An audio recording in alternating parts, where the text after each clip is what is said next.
it's really huge. And so that's the information with this. Okay, this is the demolition photo of the bathroom. I've never seen this before.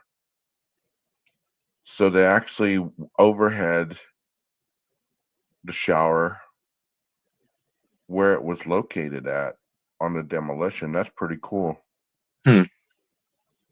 So the shower head there is facing the door that you go through to go into the bathroom. Is that right? Right.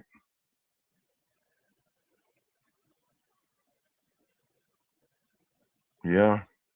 Yeah, like I said, it'd be a long shot that somebody's at 4 a.m., but who knows?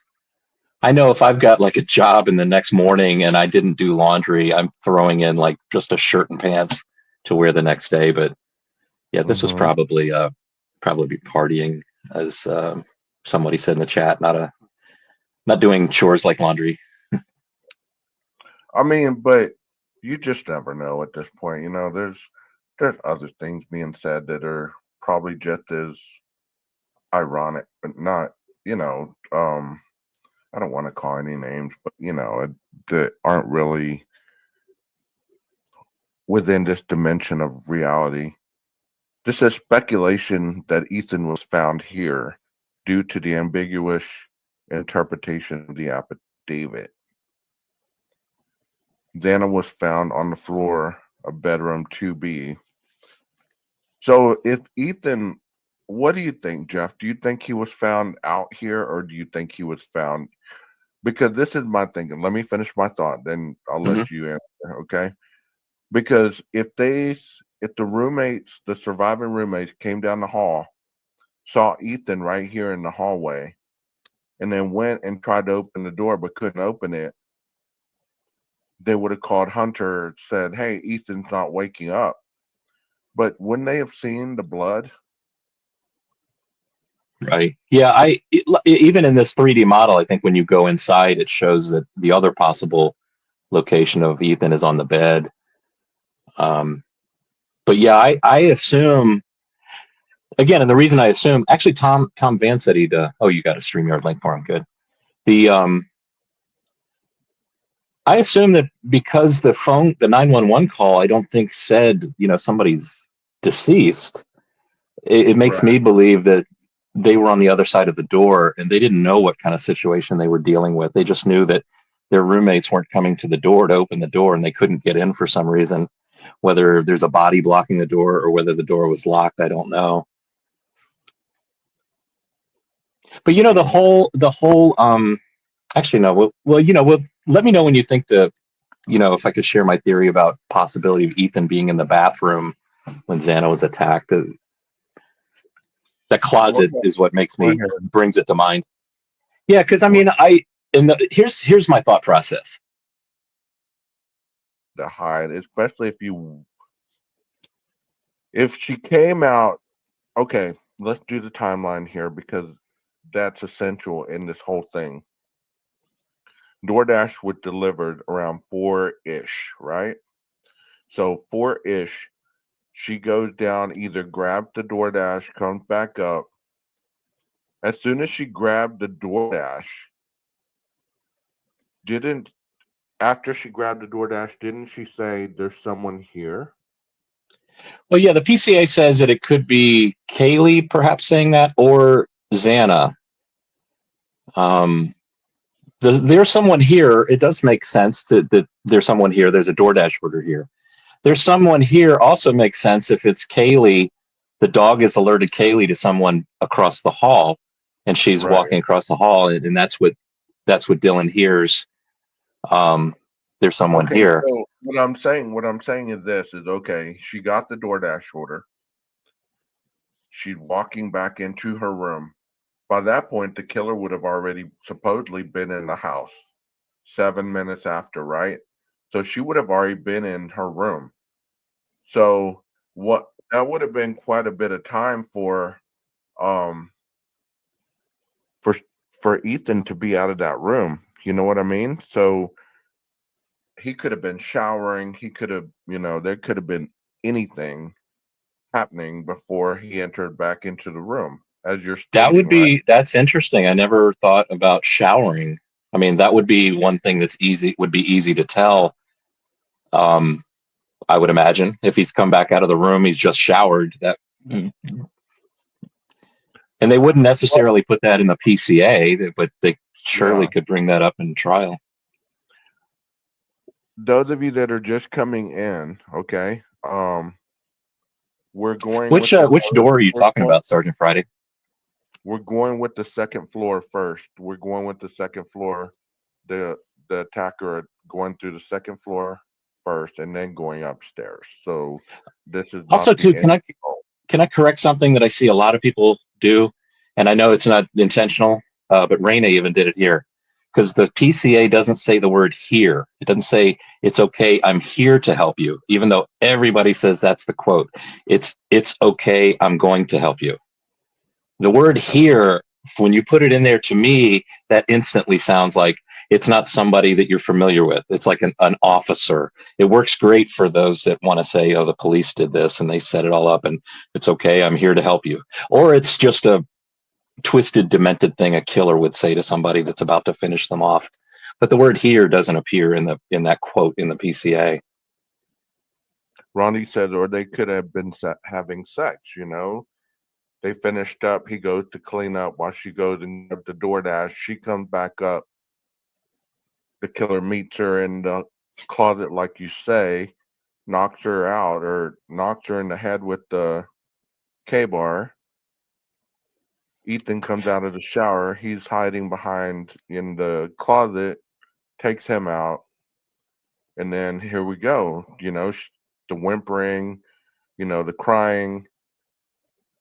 He obviously thinks he's wounded her enough that she's going to die, right?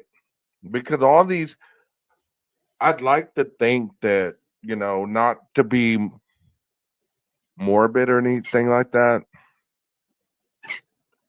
but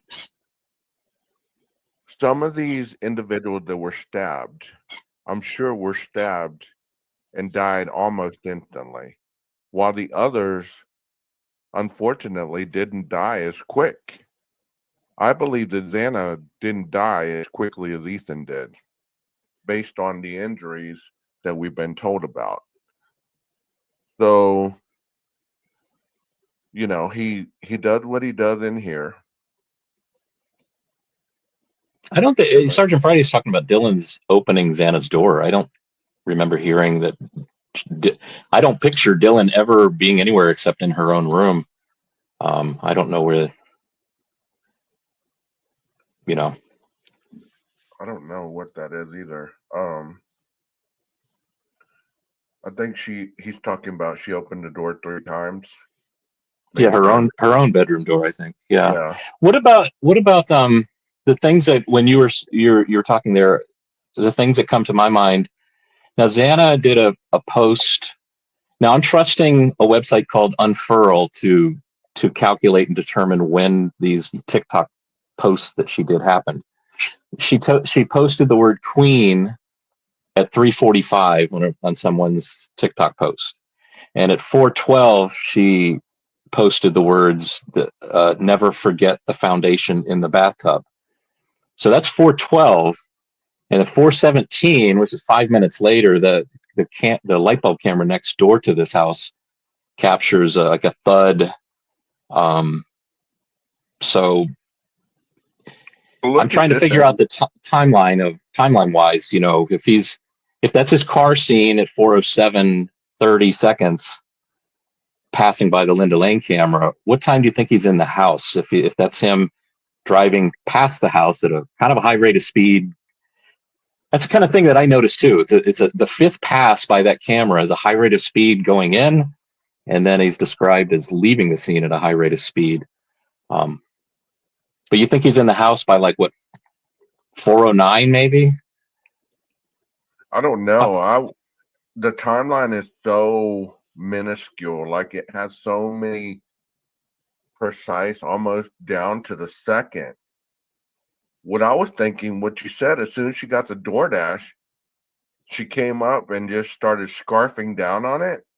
But look at this little window right, or not window, but look at this little area right here. It's kind of a blind spot to the door. This is the corner of the room. If the bed was against off the wall, you could have stood right here and ambushed anybody. They would have been none the wiser. You know, sometimes we assume that the killer ambushed them with them seeing him. Wouldn't it make more sense that the killer would have been standing? You know, he could have seen Xana go downstairs, waited to see her walk by and go downstairs, walk by this hallway really fast, come through this area right here, and waited. Because what if he didn't know Ethan was there? Ethan comes through the door first. He had to take him out. He falls on the bed. And then Xana comes back up. He sees it, starts crying. He knocks her in the head, slices her up, and then goes upstairs. Kind of almost the same thing you said with your theory, but it's a different perspective. Does that make sense?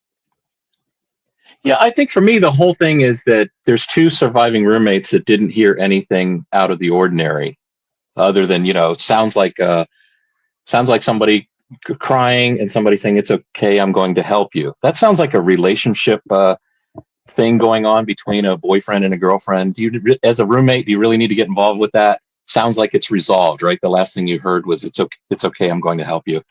You can go to sleep now." The dog, it sounded like somebody's playing with the dog upstairs. If Dylan heard what she thought was Kaylee's voice crossing the hall saying, "There's someone here," she could also assume that Kaylee left her room with the dog, entered Maddie's room, and then they started playing with the dog on the bed. Right?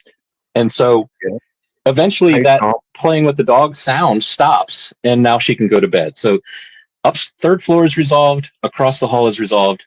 Dylan can put her noise canceling headphones on perhaps and go back to sleep. Hey Tom, I added the headphones. thank you for being here. That was an ordeal to get in. I bet. Thank you for fighting through all that madness to get in here. Hey, Jeff. Hey Tom, good to see you. So you came in with us going on this scenario first. Any thoughts? Any thoughts on that? Well, first of all, I wanted to talk about on that wall when the TikTok, there was over 200 lights on there when those girls were imitating each other.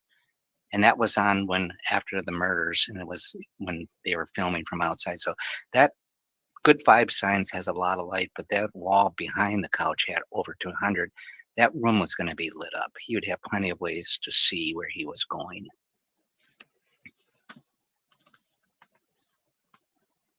Yeah, I'm going to pull up that picture of the handprint on the living room window and see if you can't get a sense of the light. Yeah, because that was a lot of lights, and commend you for counting 200 lights. What's that Beatles song? Now we know how many holes it takes to. Hey Tom, you're talking about when they were sitting on the couch and they were right behind them on the wall, they had the sheet, light linen, see-through type sheet, for lack of a better word. And I stopped the TikTok. I counted over 200, and the lights are of various sizes. So that's what was going to give the main illumination in there. And these things were always on. And plus, Maddie's room had a lot of lights in there too. Yeah, each one of them had like Christmas lights hanging around them. Yeah. That TikTok video is one that shows how lit up it really was. Yeah. So it would. Let me see if I can find that for you. I mean, because I believe as well as what you're saying is we've always thought, at least the majority of people I've talked to have always thought it was really dark. No. Walking through this living room. You know what I mean? It's easy to believe that. It's easy to believe that though. Yeah, but those ladies, I shouldn't say girls, those women made a lot of TikToks in that house. And it was anybody could see it. They don't need a map of the house basically even from it. Right. This thing Um, just keeps teleporting you downstairs on some of the little arrows. I did miss some of what Jeff was saying when I was in at the back room there trying to get in, but so You I didn't don't know. miss much. It's just Jeff. So as far as let's talk about sweeping the house. Let's say you're not military, but yet you know enough to cover the potential danger spots, okay? Mhm. Because as he came in through the slider, you're gonna try to find all the hidden areas to protect you from getting caught off guard, correct? So Um, this stairway would be an unseen area. Somebody could be walking up it. Somebody could be walking I down the don't stairs. I don't know if he went through all that Intel type 12 gauge. I think he came in. This is just my opinion. I think he came in. He had a target, which was most likely Maddie, and he Yeah. went up. He went up to take care of that first because if she was the target, you got to take care of that first. You don't want to be messing with other people and then not hit your target. Technically, if you came into the house, you would neutralize the whole floor you're on and go up or down. But he didn't do that. Mhm. I don't think he was trying to kill 4 people. I think that things went sideways with Kaylee being there and it changed things and with Xana being awake.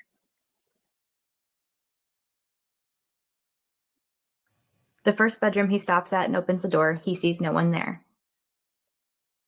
He continues to the next bedroom. Here we know what happens.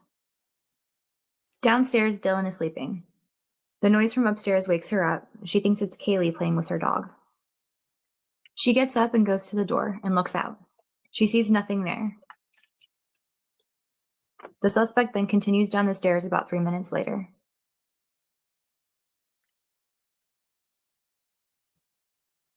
He then heads to Xana's room. Outside, there's a security camera picking up some whimpering, cries, and a thud at 4:17. We've learned that Xana was found on the floor, which explains the thud. Dylan again hears something and looks outside her door. She sees the suspect. He walks right past her and leaves. Okay, that's interesting. But I mean, I know time frames are time frames and you use the approximate, but how come they can get away with saying that 4:04 he entered the property whenever I don't really like Linda Lane stuff, but at Linda Lane, that last turn is 4:07. The dude's not even out of the car yet. Although I mean, they did say that they believe he entered the house at 4:09 in that video. What's interesting in that video though is I wasn't watching the timer on that video, but the actual time that video takes to watch is much less than, what I always thought would be interesting is a video where it's like a real clock. We're watching it in real time to get an idea of how long it really takes to be at 4:09 and then to be at 4:18 leaving. That clearly wasn't a 9-minute video. So that's what I'm saying. 9 minutes is a lot of time, 12 gauge. You saw how fast that Navy SEAL video. He stabbed that gelatin torso 30 times in 10 seconds. It doesn't take. Yeah, I did. take my daughter to work at 10 minutes is all we need to get ready, and it's like all the way across town. Well, I get what you are saying. I'm not saying that that's not enough time to commit the crime. I'm saying that on the Linda Lane footage at 4:07:21, there's a vehicle still coming around the Queen Road Apartments. I think Jeff's So time I is was more wondering- accurate. Yeah, Excuse me? that video you just played says that he's seen like outside the house in the car at 4:04 trying to park or something. Which okay. I don't know. Is that they could be referring to the light bulb camera at that point. But it does say, I think correctly, because I've always estimated about 4:09 is when he would be entering the back sliding glass door. He's seen at 4:07:30 passing by the Linda Lane camera at a higher rate of speed than the previous 4 passes by that clean camera. 4:07:30, you figure a minute and a half to finally be entering the house. I think that could be possible. Yeah. 410 maybe. That's a good question, Bullets. I thought the same thing when it said that. Bullets asked, why does this video think he opened Kaylee's door with no one in there? That seemed weird to me too, because wouldn't the dog have? He would have seen the dog. Yeah. I think it's more likely what we were talking about before, where you're trying doorknobs and they're locked, and you just move on. Yeah. Well, here's the good vibe sign, and like you and Tom both stated, look how lit up that is. That is lit up. The living room is lit up. There's no way that living room was not lit up.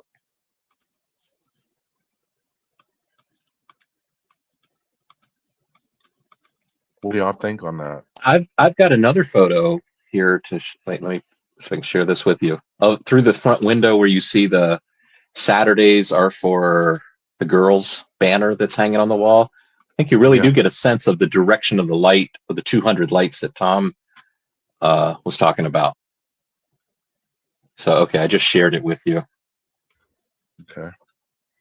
If Tom, you look at this, I really appreciate you and Jeff coming up here and talking with me. Tom, yeah, my wife appreciates it too, because she'd rather me be talking to you all than her. It's like, shut up about that case.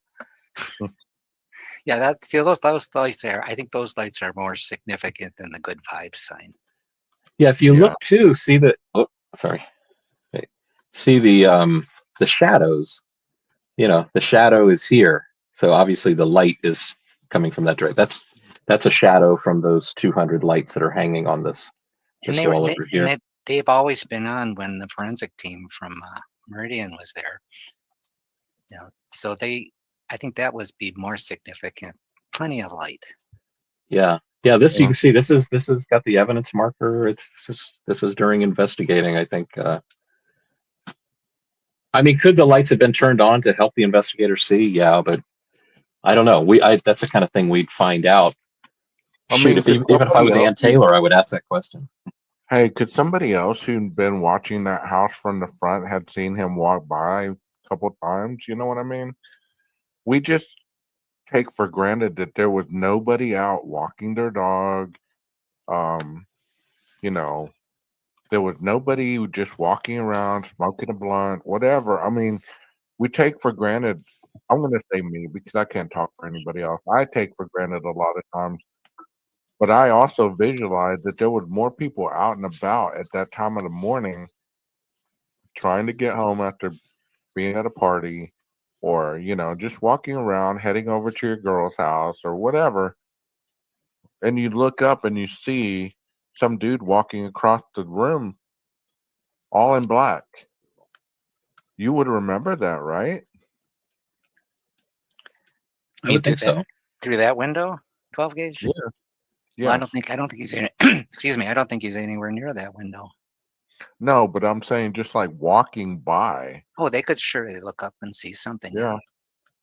I don't know if they had even the Elantra being parked there, you'd be like, man, this car's here sometime, but it isn't. I mean, I'm just thinking how I would be if I lived in the area and I walked around it a lot. I'd be noticing every little thing, but that's just me. I'm that type of person because I'm always looking for safety. You know what I mean? I don't want to be caught off guard. So I'm always looking at this car, a new car in the area, or is it so-and-so's car? But how's the car parked? At the same time, though, Moscow's a pretty safe town, generally speaking. I don't think they think they're not in the inner city. And so it's just a bunch of college kids, basically, within the locals. I don't know if they would be as security conscious as you would be. Yeah, that's true. Yeah, and it's based on experience. They're 20. I'm in my 50s, so life experience plays a lot into my thought process as well. Here's another good photo for you if you want the lights on the back patio. How they're strung so that they'll, light would be going through the kitchen sliding glass door. These lights over here would go through that side window where the little table is. Also, too, you want me to zoom in on Kaylee's bed? I think this is a photo a lot of people use to try and figure out if her comforter was, yeah, it looks like that looks like a pillow to me. It's not anything that you don't see in any of the slasher movies. So this is just a demonstration of how a knife attack would go down and how quickly it happens. Nothing more, nothing less. And here we go. You ready? Right. 3, 2, 1, cut 'em off! Oh.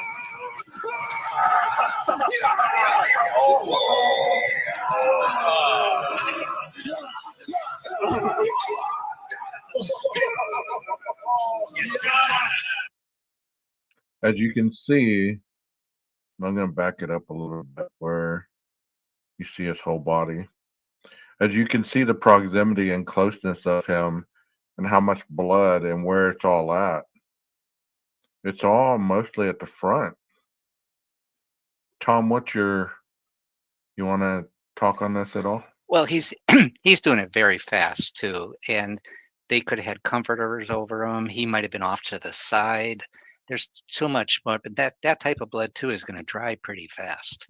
He doesn't have to be soaked. He just got 30 stab wounds in that time frame, and he was mostly stabbing under the sternum, which is soft tissue, which we were taught to do. We don't stab in the chest because there's too many bones that can break the knife, make it dull and stuff like that.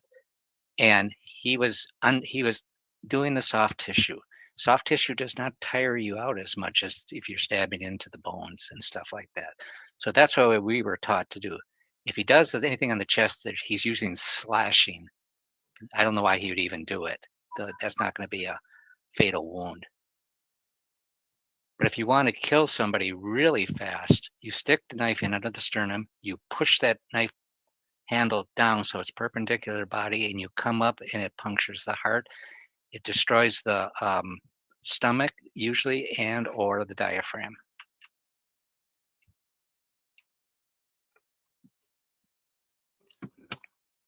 I mean, just the fact of being stabbed that many times, I don't think anybody would really understand what was going on. You'd be in shock, would you not?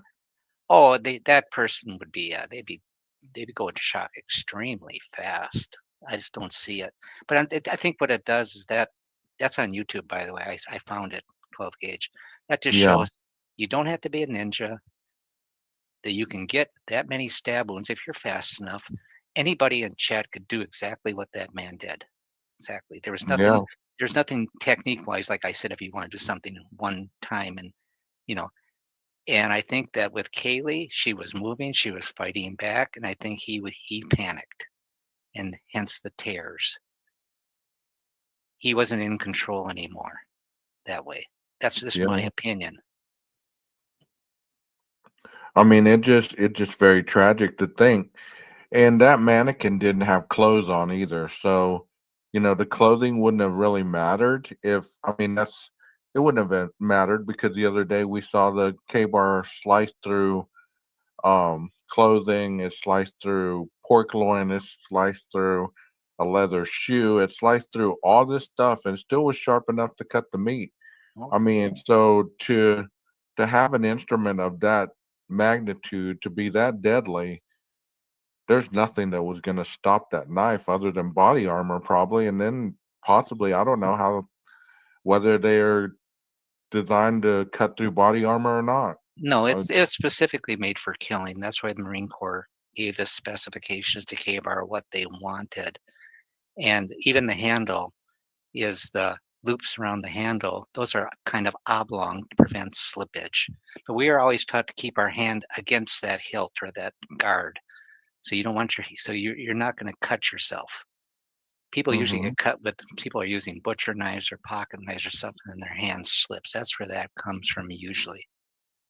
And I've never used a knife when I was in the Marines, but I saw enough pictures and I actually witnessed a few of the killings. And so they're fast. There's no screaming, and it was over with in like 20, 30 seconds.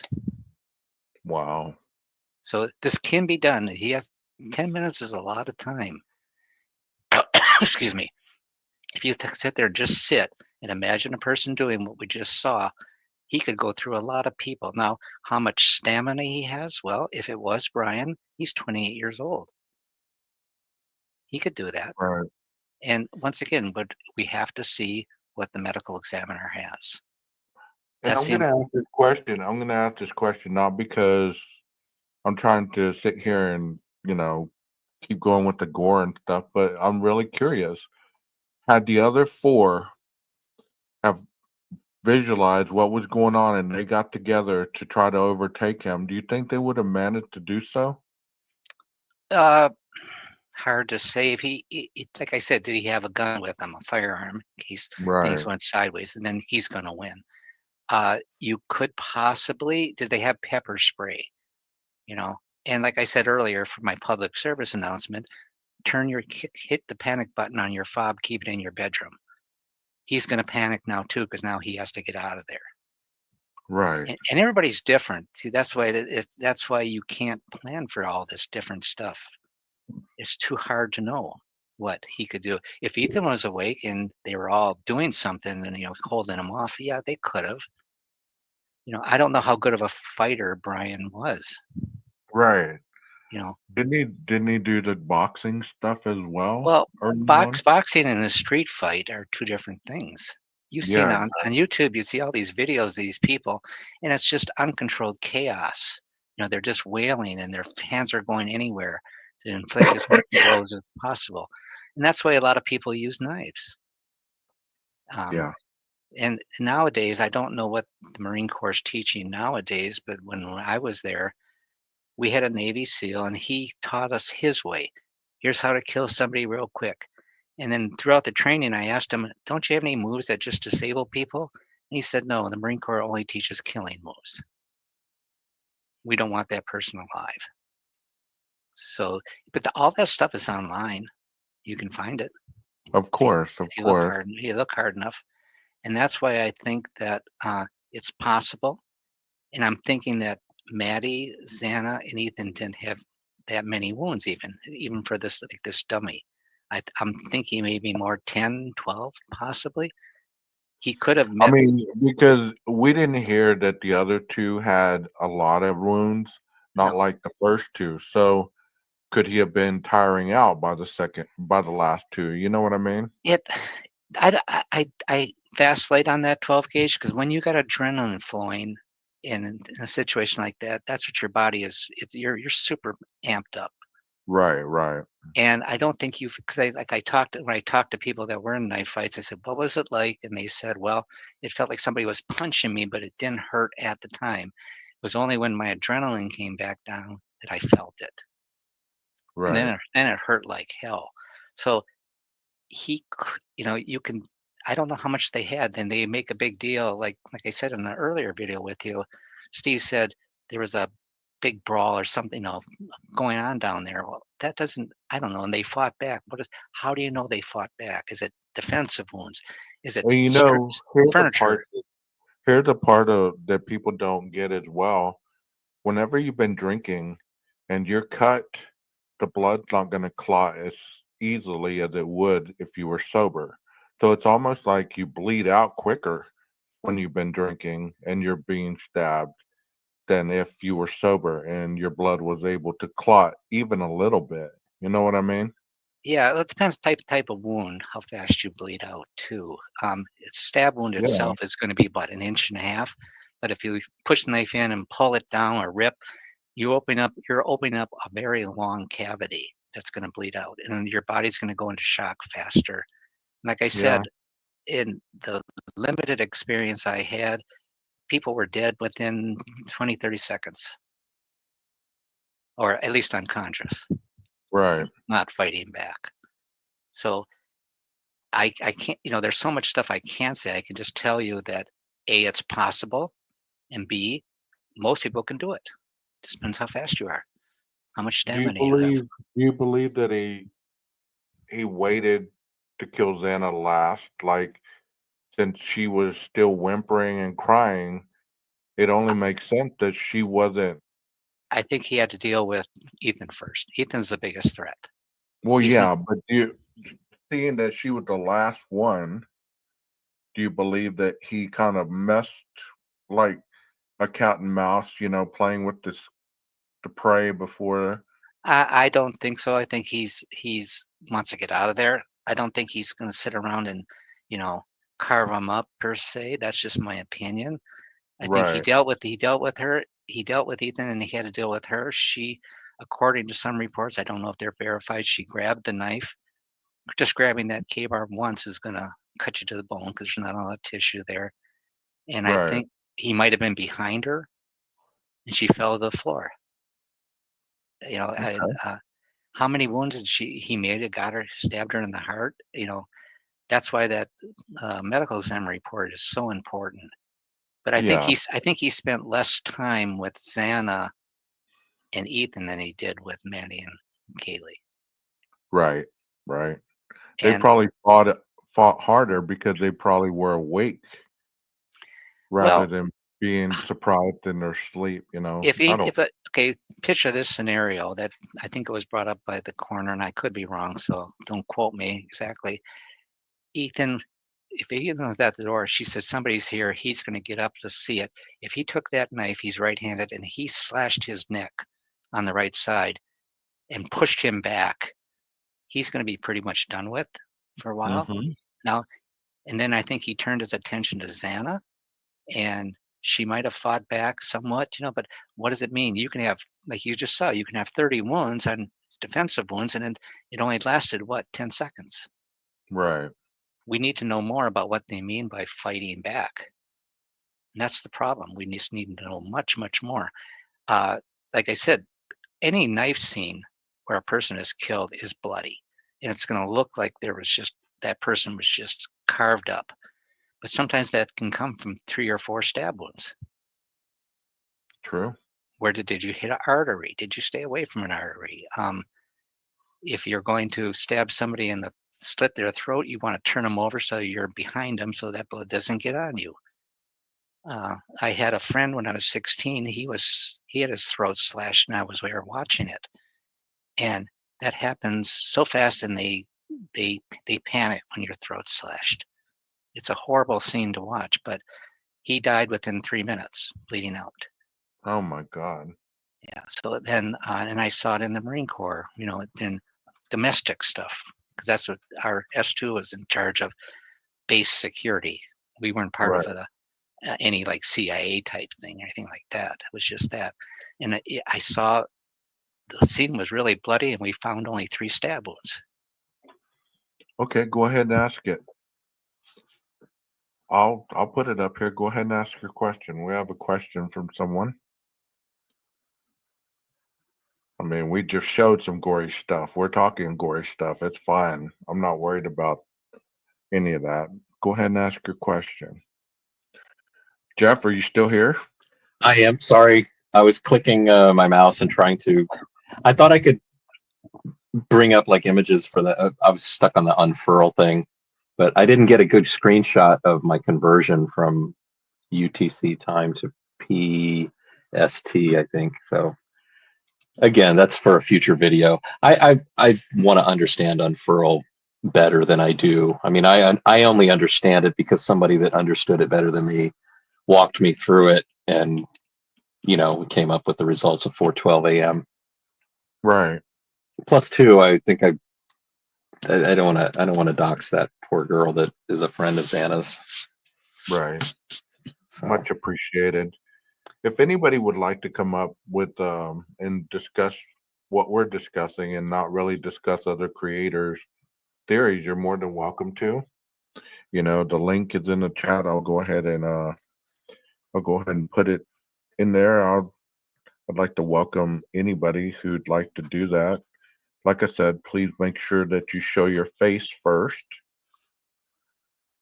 and try to stay on topic.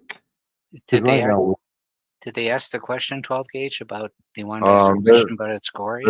They're still typing it, I guess. Oh, I okay. Go guess ahead, Raina. here's here we go. the question. Is it true Maddie's head? Oh, yeah, it's okay. I heard that it was hanging by a vein. Where'd you guys hear all this? I hadn't heard that. I've never heard very that. early on. Very early on. I don't know if I saw it in Reddit. I don't know if I saw it on 4chan. Mhm. It's not verified through any of the families or anything like that. I would say 12 gauge, no, it's not feasible to me. It takes a Okay. lot to decapitate a person. Okay. And he didn't hit, I don't think he, Kaylee was right there. She might have woke up. I just don't see that. Because Steve said Kaylee's wounds were notably worse. I think decapitation is pretty up there too.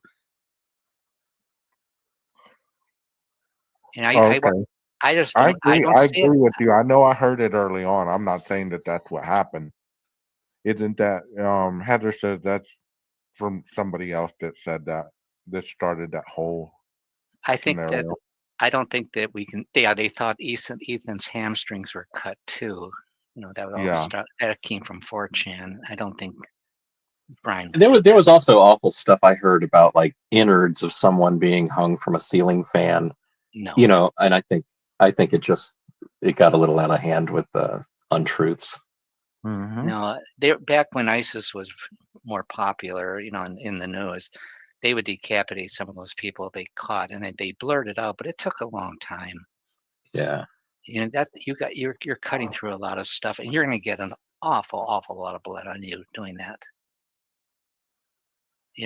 Like I said, when my friend was cut in the alley, he walked down half a block to my house, and he was swerving, and there was these cone-shaped 10 feet things of blood splurting out that we had to clean the alley and stuff. And that's just a lot of blood for him to be doing that.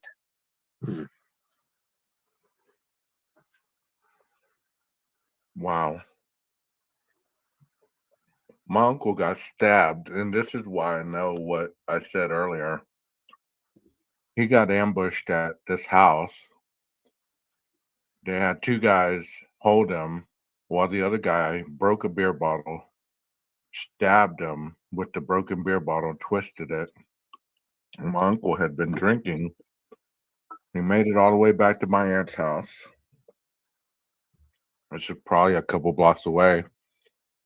And when the ambulance came, they said there was a lot of damage internally. They really couldn't have saved him that much, but they said they could have done something. But he had so much alcohol in him that the blood was not coagulating, was not clotting because of, your blood density gets lighter the more intoxicated you get. I didn't have a clue about that at that time. Well, unless you have people right there, 12 gauge, you're not going to make it. It's like there's also this circling through the internet that if they had heard it, they could have called the police and saved them. With those type of wounds, I don't think they would. These people are going to last 3 to 5 minutes at the most. Right. I mean, it's fast. I just know this. I could be wrong, but I just don't see it happening like that. He could. One of the posters said Maddie was very petite, and a large size would almost do that. But you still, the amount of blood that's going to spray all around is going to be. He's going to get that on his face and everything, unless she was turned over. But even then, Kaylee is still the X factor for me. And that's so much. That whole scenario just hard to understand. But I mean, he towered over these girls. They were tiny. Yeah, and the coroner said that this was fast. Yeah. And so I think that's for me, when the trial happens, the medical examiner is what I'm going to be interested in to see exactly how and why.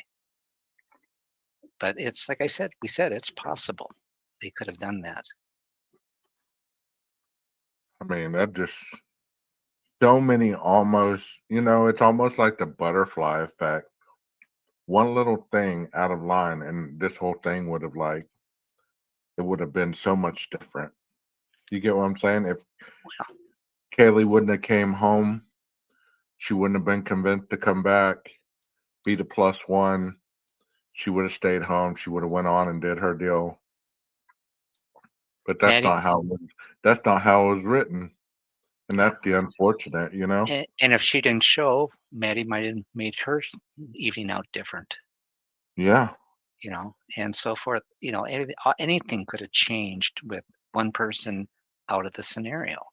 And unfortunately, sometimes all these things line up and you find yourself Right. in a world of pain. I mean, Brian could add a blowout, anything, you know, anything. So that's why it's great to talk about this stuff, because at least if you get more people together, like we kind of did, you know, with Kaylee's bedroom, you can at least come to see other points of view that this could happen. It could be this and this.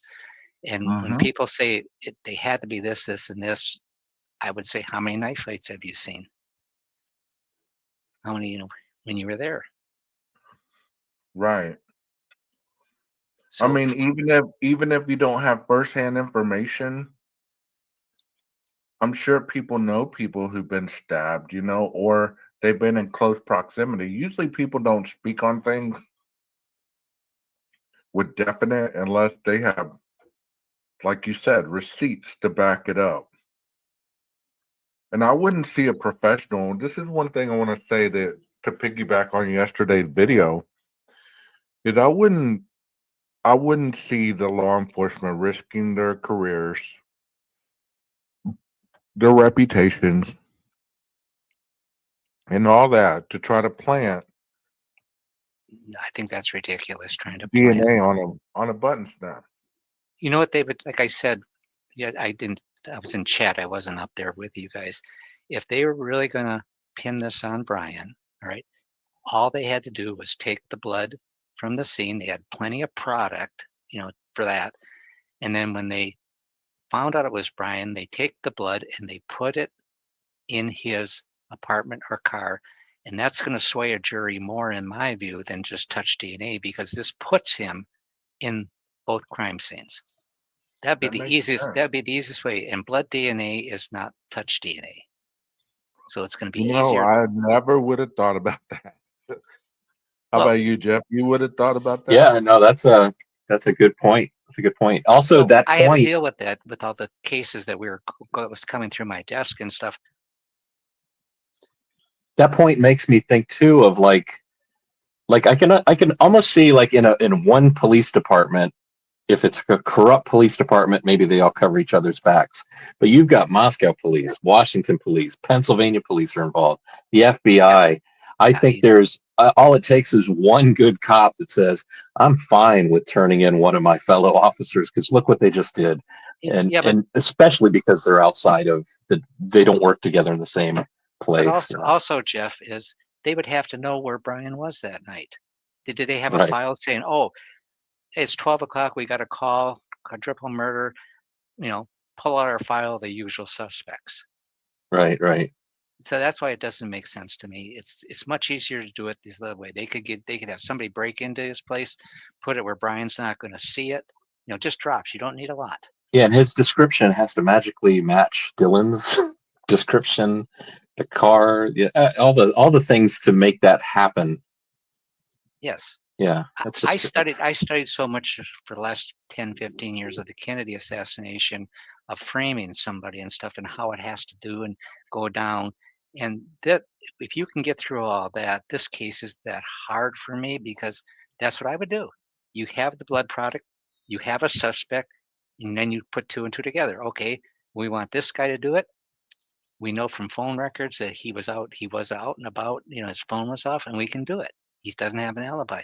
Then by planting the blood, it's not a matter of, because in trial they can say, well, somebody else touched that and he sold it. You got to prove that he was in the house. This proves Right. he was in the house, and you do both bedrooms to make sure he gets blamed for both. And also, how would he, like with another theory that I've heard, that Brian was associated with the Aryan Knights or whatever? How the hell would Brian be associated with a white supremacist group? The man could barely No. not creep people out. You know, I mean, how would he be associated with the Aryan Knights? Chief Fry said at the very beginning, this is not about drugs. And I know people want that. They want it to be a big thing. It's complicated. You know, how could Brian do this? And I don't worry, like I said, I don't worry about motives like Matt, that Yeah, I the don't prosecutor, about it you know, either. did we have you at the scene? I don't care why you did it. Be nice. Juries do like that, but it's not going to prove. Planting blood in his house is going to sway a jury. I had a professor that said it very clearly. He said motive is not any good other than to write good books. Hmm. That's the only thing motive is good for, it to write a good novel, a good book. So when we break this down, like I was really impressed with that panel you had on yesterday, 12 gauge, because they broke it down into its basic, simplest terms. And we don't have to have all these elaborate scenarios of everybody in Moscow did this or was in on it. Dylan was Right. in on it and all this stuff. We don't need all that. These things are much more simpler. They're horrible, but the evidence is a preponderance of evidence. While each thing in itself is suspect, you know, and maybe could be something, when you load one over the other, what's the chance of one person would have all those coincidences? Right. That's what they're going to do. And Right. They don't have a list and they're going down checking things off. Well, the pings didn't work. Let's check this one off. The white launcher, we don't really have, that could have been a purple car because that camera Thanks, Jeff. shows us everything is white. That wasn't the car. Right. You know, it's not a checkoff list, and it's more, you know, to listen to my instructors talk about the dynamics that go into crime solving and, you know, investigative tactics. None of the stuff that is repeated on YouTube, other than from the professionals or past, you know, people that have worked in that area or military or whatever, none of it is anything that they're talking about. And it's interesting to me that so many people believe fiction rather than reality, and it's just sad. Like, this had to be a ninja who went through the sewer Right. tunnels with the other three, you know, and they were teenagers. why did it have to be a ninja, though? You know, Teenage Mutant Ninja Turtles. no, not that. They found pizza. Or yeah, I think it was when you come up with conspiracy theories, you can say anything you want because you don't have to prove it. Right, Yeah, right. and that's why I only go to certain channels. And as I said earlier, I rely on Viviana for finding, you know, what's wrong, what's said, and what's wrong. She does a very good job with it. I like this channel because it's got good people and I can find, you know, things. When you go to a lot of other channels, they're so convinced that law enforcement is so corrupt. There's no evidence now. He never did this. And what you find out a lot is they're basing a lot of their ideas about this off theories that were never proven. And then those theories were laid as a foundation and they don't question that anymore. So now we're at the point there's no evidence whatsoever.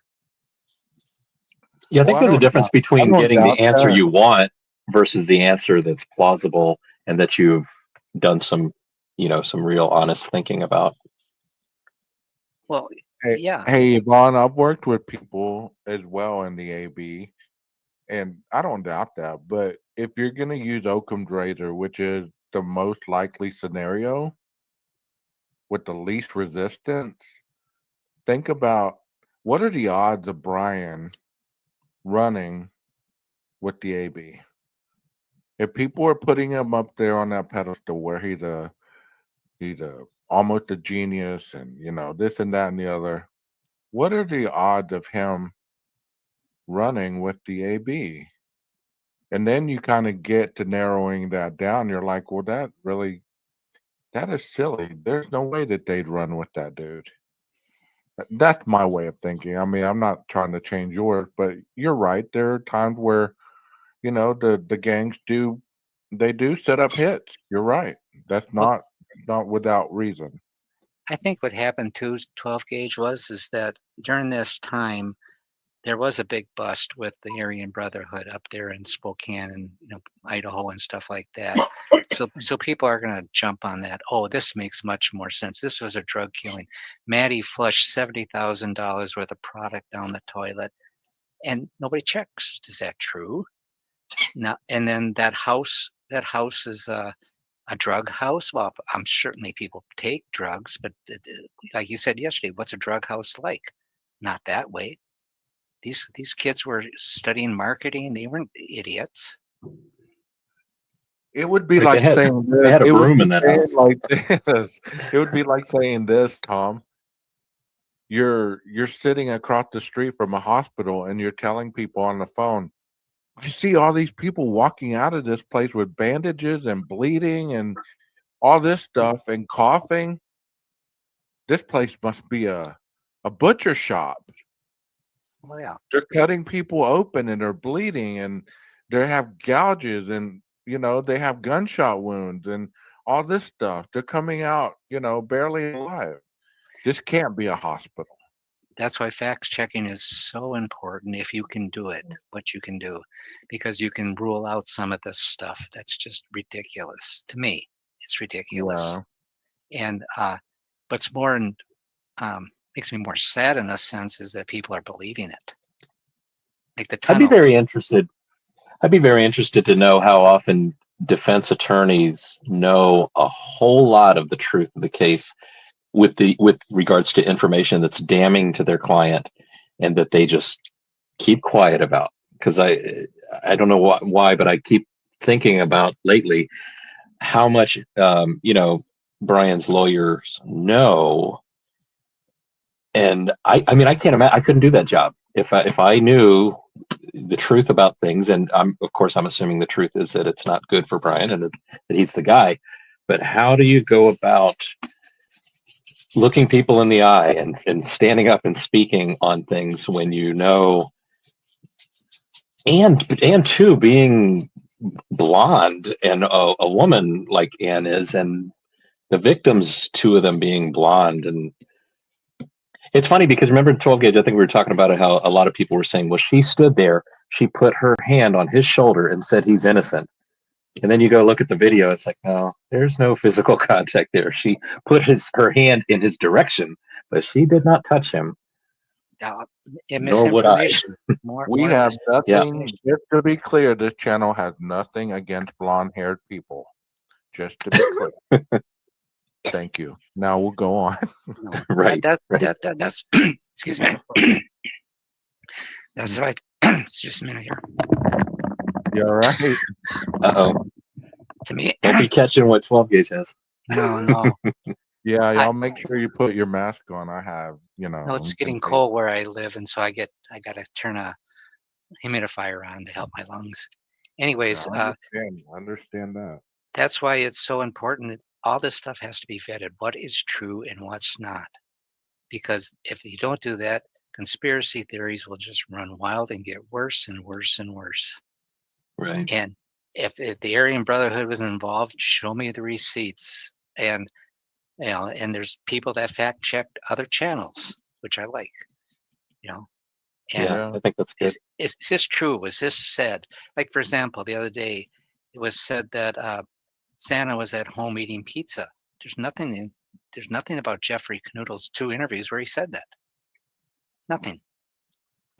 Viviana did a great thing showing about that Jeffrey didn't go fix any locks. He said something about Xana that he thinks Kara misunderstood. I got to go back and see what it is. Kara misunderstood. So the fight at the was it a fight? Was it a fist fight? Did it happen at all, or was it just arguing? There was a Dr. Phil. There was a Dr. Phil at December 2022, just about a month after the killings. He had this person on. She said she knew a girl that was there, but she didn't want to be identified. She's a pretty prominent YouTuber. And she said there was no physical fight. It was a verbal fight and got heated, and Xana had to pull Ethan away. So is that true? Right. Too much of that whole fight stuff comes from 4chan. And you know what's unfortunate is, I know it's hard to believe this, what I'm about to say, but sometimes people get up with the whole mindset of messing up other people's day, however that might be.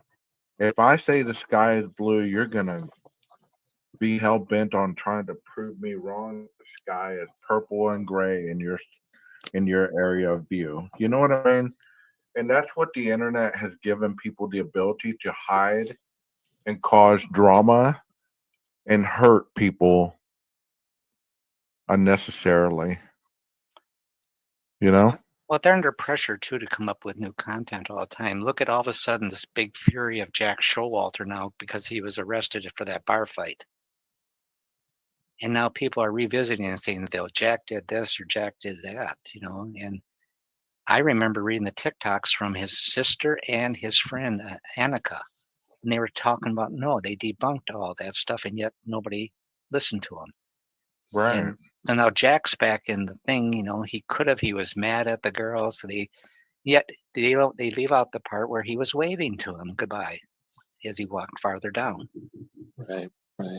And he You was guys can type druggies, drugs, murder, rape, assassination, any of those words in the chat. You don't have to use those other acronyms for them. You can type the real words. We're all adults here, and it's not gonna mess with anything that I do on this channel. So feel free, okay?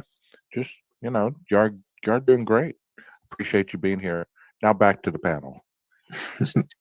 Yeah, Yes, I think we all want the truth. I mean, everybody, I hope, wants the truth, and I for one would like to think that I'm not going to sacrifice the truth for content or for clicks and likes or for just give us something to talk about for hours and hours and hours.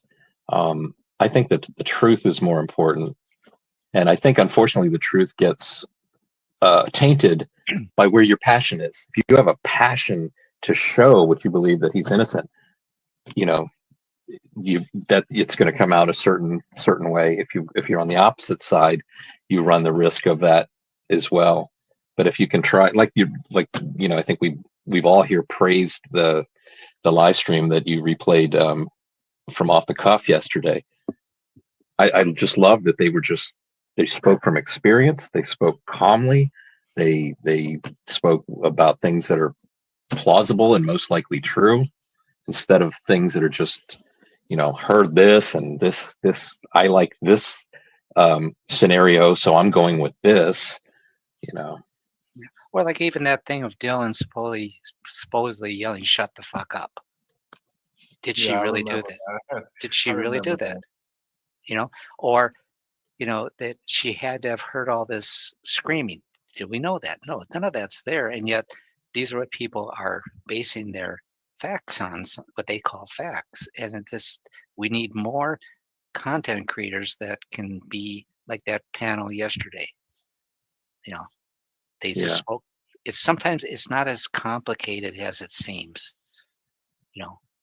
And I think that, like we said earlier, the FBI and state police aren't going to be in part of some, cover up. And then another thing that I saw, that Jack and the two girls were cleared too soon, and that's not even true. They weren't cleared until November 30th, 2022, when the Moscow police put out the homicide report, and it didn't say their names. It said the two survivors, the boyfriend, the man at the grub truck, and the driver have all been cleared. Because if you go back to the beginning, all Chief Fry says is we don't believe they were involved, but we're still questioning. He never said they were cleared. Right. Because also they had to take their DNA. They had to wait for the DNA to come back. Everybody's a suspect until you're cleared. Right. So they weren't cleared too soon. And really, this is an international plot. There's only so much to the story. And Annika, Jack's friend, said he went down there himself. He didn't go to Boise. He went down there. He was interviewed multiple times, and he gave his DNA, and that's why he was cleared. And yet we still have, Jack was doing this and that, and a lot of that stuff, when you research it, there's nothing there for it. We need fact checkers. I think the public's fear of being hoodwinked is a little strong sometimes, and Well, you it's know, even but it's off to the other side of insanity. yeah, I mean, look at everybody thinks Payne's an idiot. Payne was the one who put that knife sheet there. And then nobody had heard of Blaker's part, his part of the PC, where said he was later told by Idaho police that they found it when they got there and were processing it. Payne didn't put it there, but that's what everybody thought. right. Hey, what do you guys think? I was just thinking about this morning, but I see Elizabeth put in a comment: innocent until proven guilty. I understand the full phrase is presumed innocent until proven guilty in a court of law. So do you guys feel like when you shorten it that it changes the meaning and changes people's what they feel they can say or how they react to the whole thing, to basically the difference between innocent until proven guilty and presumed innocent until proven guilty in a court of law? Because I see them as two very different things, and I do really think they affect how some people feel that that shuts them up. I can't speak on this. I can't even tell you if I think he's innocent or guilty because he is innocent until proven guilty. But it's the word.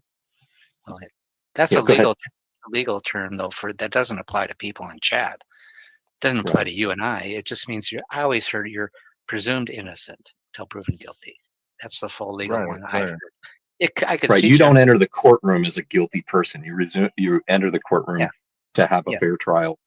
Then after that, you're then pronounced guilty or innocent. But in the court of public opinion, it seems to me that the freedom of speech is the rule, and we're just speculating. And now, if one of us knew we were going to be on the jury and we're out here speaking and saying all this stuff, maybe that's inappropriate, and that does go against the presumed innocent. But as far as I know, none of us here and anybody in chat don't have any effect on the outcome of the case.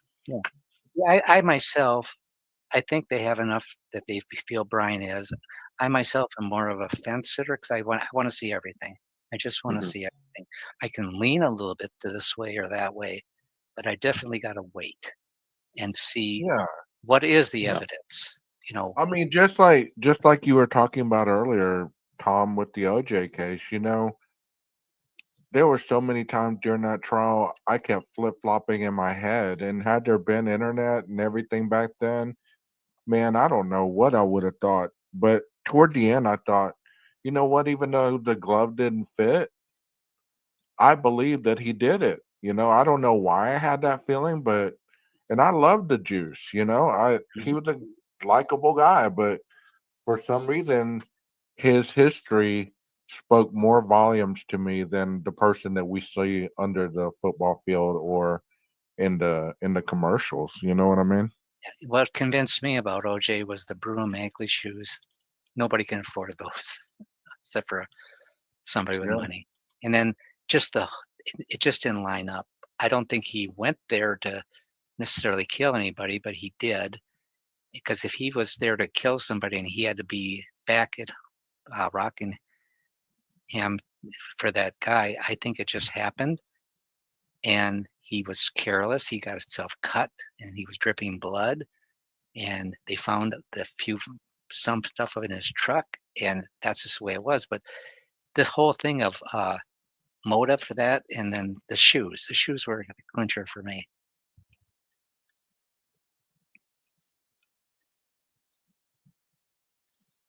Jeff? I don't feel comfortable speaking on the OJ trial because I didn't really follow it closely enough. I did find it interesting that he handed off that luggage though to Mr. Kardashian, and he just seemed to walk away with it under the nose of all the news cameras and everything. That crime happened quickly also, didn't it, Tom? I don't remember the timeline. I think I knew that. Yeah, I'm not sure. I had to go back in my notes. That was a long time ago. But I just remember that all signs pointed to him. Yeah. And then they found the blood of Ron and Nicole in his car. That's like the plant. If you're going to plant it, put it there. Right.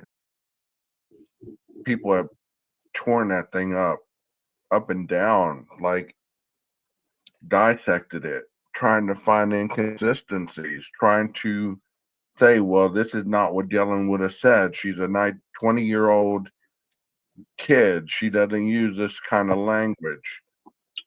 Well, who wrote it? Dylan or the police officer?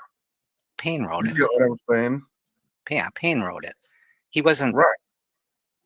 So I don't see that. I don't see a problem that nobody's saying Dylan. I don't think people are saying. Are they saying Dylan wrote it? Said that? No, but they're saying that a kid her age, that's not the way she talks. Oh. She doesn't talk about Clad in someone Like black. the being word clad, black or like or like a- frozen yeah. frozen shock phase or anything like No, that. that's Payne. That's Payne narrating. Of course, and you don't need the exact. See, that's why it's so kind of annoying when people talk about the PCA because they don't understand it.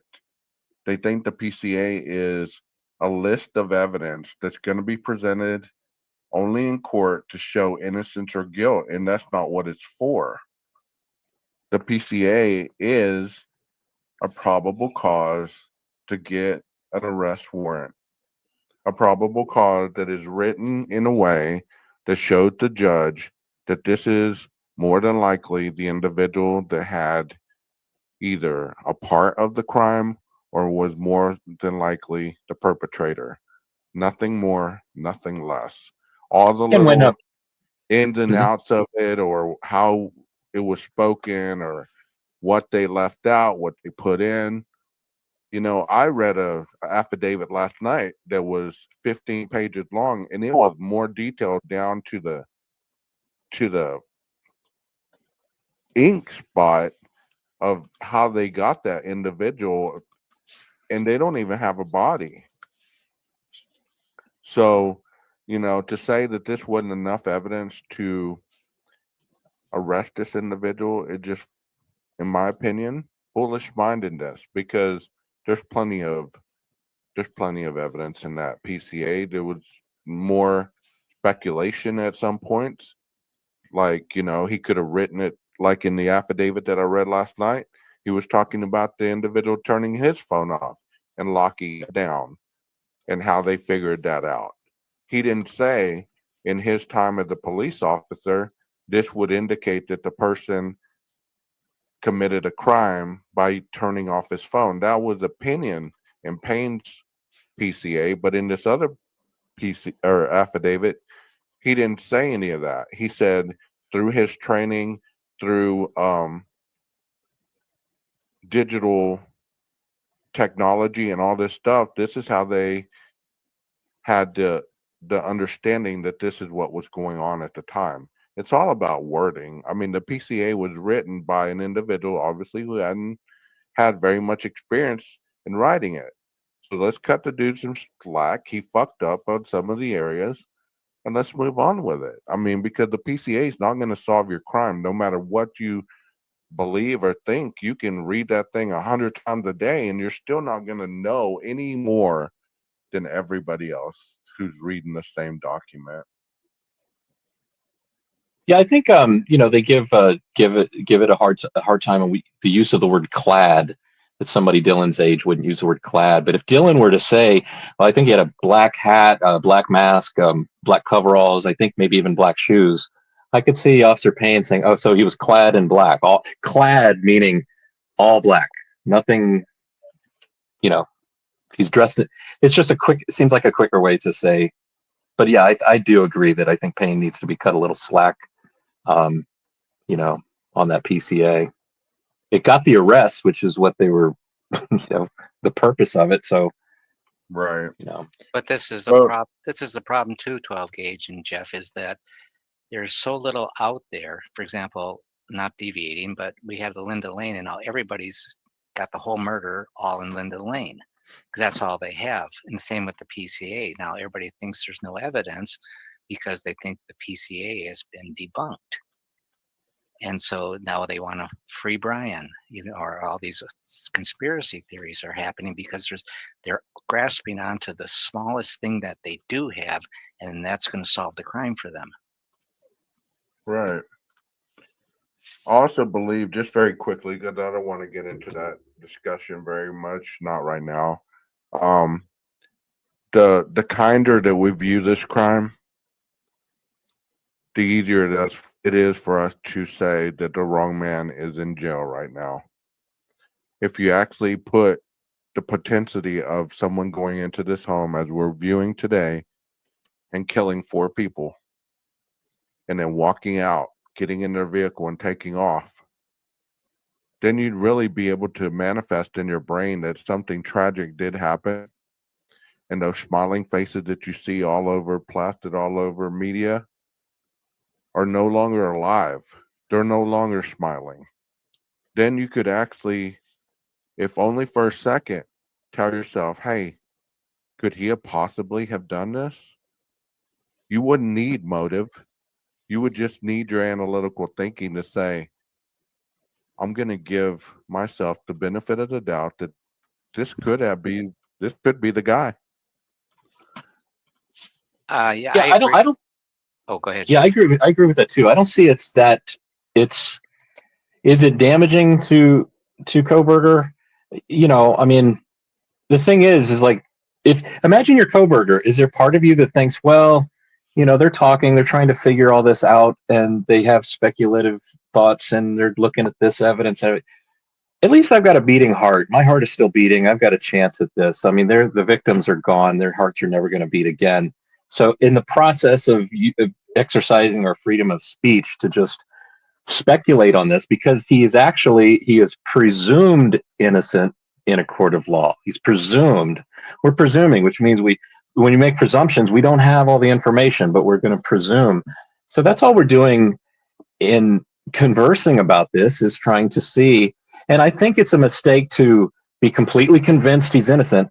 And I think it's also a mistake to assume he's completely guilty. You got to ride the fence of like, okay, let's see what is probable, possible, likely, unlikely. And in conversing about it, let's do it without getting angry at each other. It's not like this is not a political debate. It's just it's a debate about an event that happened. Tom, what were you going to say? I lost my train of thought. Sorry. I was just Okay. thinking, we don't know all the stuff we don't know. And I don't worry about motive either. That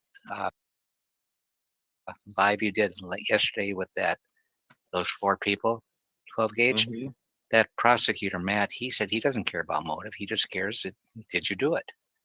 Right. So I don't worry about motive either, or they said, why would he do this? He would know that it's stupid to do this and stuff. You can look at that from so many different angles. He said, oh, I'm very smart, but I'm going to appear stupid. So they're going to think that, a stupid person did this. And some things you just can't change. If you're going to get to the house, you have to use a car or walk or something. So a person can do things that are stupid and still, get away with it. Exactly. And since the beginning of time, people have been killing themselves with anything and everything known to man. You could have walked into this house with a padlock and a sock and a determined heart, and you could have taken out as many people as you wanted just with that padlock and a sock. It wouldn't have had to be a knife, right? No. Where there's a will, there's a way, and you're going to do what's needed in your belief system that you're going to get something done. That's what you're going to do. That's what you're going to do. I would never think to use a knife. That's just too many things that can go wrong. You can get DNA back and forth. You're too close to the victim. They could rip your face. They could get stuff under their fingernails. It just doesn't make sense to me, outside of using a knife as being quiet, but then people can scream, they can fight, and they can do a lot of stuff. So it's really not a quiet crime. What do you think the chances are, guys, of that this wasn't intended to be a murder, but an SA type of assault? and the knife or the possible gun, if it was brought in, was just to keep things quiet, do that kind of thing instead. That's possible, but you can't, if you're thinking of doing something like that, you can't control what other people are going to do, and that's where things go sideways. You Right. can't, you can't plan down to all those degrees. You can have says, okay, if somebody screams, I'm going to do this. If somebody does this, I'm going to do that.